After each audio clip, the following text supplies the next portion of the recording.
Les stars de la musique portoricaine en figure de résistance contre le gouverneur de cette île caribéenne. Ricky Martin, visé par des propos homophobes de ce dernier, mais aussi les rappeurs Bad Bunny ou Residente. Il faut qu'il démissionne, tout Porto Rico le réclame. Il ne devrait pas se comporter comme un dictateur. Il devrait dire « je démissionne » et c'est tout. Des centaines de milliers de personnes étaient à leur côté pour crier leur colère contre l'ensemble du gouvernement. La corruption, on en a marre de la corruption. Le peuple est fatigué, ça dure depuis des années. Mais le peuple vient de se réveiller. Cela fait 9 jours qu'il réclame le départ du gouverneur Ricardo Rossello après la révélation d'échanges misogynes et homophobes qu'il aurait eus avec des hauts responsables. Face à la fronde, il s'est exprimé dimanche. Je reconnais que mes excuses n'étaient pas suffisantes.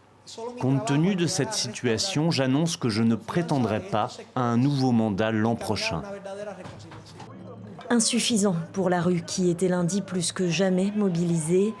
Insatisfaisant aussi pour le président Donald Trump qui a toujours entretenu des relations très tendues avec les dirigeants de ce territoire au statut particulier, rattaché à Washington, mais pas un État américain.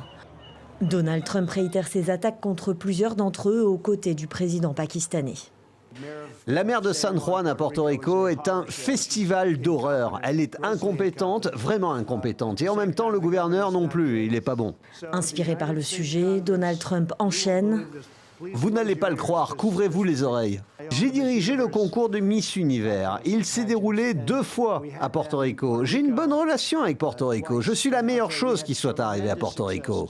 Et le Congrès leur a donné 92 milliards de dollars. Le Pakistan aimerait bien une telle somme, non? 92 milliards de dollars. Et cet argent a été gaspillé, dilapidé, volé. 92 milliards, c'est la somme donnée à Porto Rico par le gouvernement américain après le passage de l'ouragan Maria en 2017 et après cette visite surréaliste de Donald Trump. Ce nouveau scandale politique vient raviver les plaies d'une île qui, depuis le passage de cet ouragan, peine à se remettre et reste asphyxiée par une dette colossale.